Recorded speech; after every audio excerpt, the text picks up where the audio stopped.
রাস্তা তৈরিতে বেনিয়মের অভিযোগ, ইঞ্জিনিয়ারকে ঘিরে বিক্ষোভ, কাজ বন্ধ করে দিলেন স্থানীয়রা। মঙ্গলবার সকালে ঘটনাটি ঘটে মালদার হরিচন্দ্রপুর 2 নম্বর ব্লকের পশ্চিম বেলসুর গ্রামে। জানা গিয়েছে উত্তরবঙ্গ উন্নয়ন দফতর এই রাস্তা তৈরির জন্য 2 কোটি 41 লক্ষ টাকা বরাদ্দ করেছিল। মালিয়র বাঁধ রোডে 1370 মিটার পেভার ব্লকের কাজ শুরু হয়েছে। অভিযোগ, ঠিকাদার সরকারি শিডিউল না মেনে নিম্নমানের কাজ করছেন।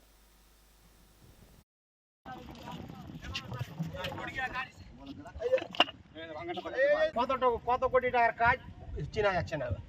আজকে আমরা বুঝতে পারলাম মুছার মানেটা কি, এত কাজ মুছার মানেটা কি, কেন মুছবে?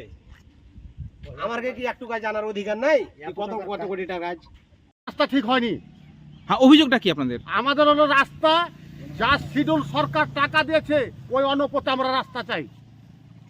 রাস্তা তো আমরা চলতে পারছি না। আপনি ইট উঠে পড়িয়েছে, বিহার থেকে সিমেন্ট দিয়েছে, বিহারের বালু নিয়ে আসছে। এসব রাস্তা সমস্ত রাস্তা বেকার করে দিয়ে চলে গেল, আরো ক্ষতি করলে। আমাদের মাটি ভালো ছিল এই রাস্তা থেকে। তো রাস্তাটা কি মনে হচ্ছে টিকবে? রাস্তার পর না, রাস্তা টিকবে না। এই রাস্তা এখনই তো পড়েছে, তার পরে কাজে কি হতে পারে? দালালকে টাকা দিয়ে কিনে নিয়ে এভাবে কাজ করে চুরি করে পালাইছে।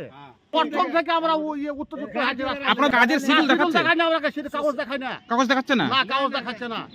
তো এখন তো আপনারা কাজ বন্ধ করে দিয়েছেন, কাজ করতে দিবেন না? কাজ করতে দেবো না। রাস্তা সরকারের শিডিউল অনুযায়ী যদি রাস্তা হয় তাহলে করতে দেবো, তো দেবো না।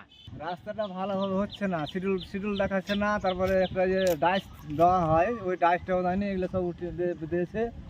এর নিচে ডাইস নাই, শুধু ওই বালি দিয়ে আর কোথায় দিয়ে থেকে সিমেন্ট নিয়ে আসছে আর বালু নিয়ে আসছে, নিয়ে আসে দিচ্ছে।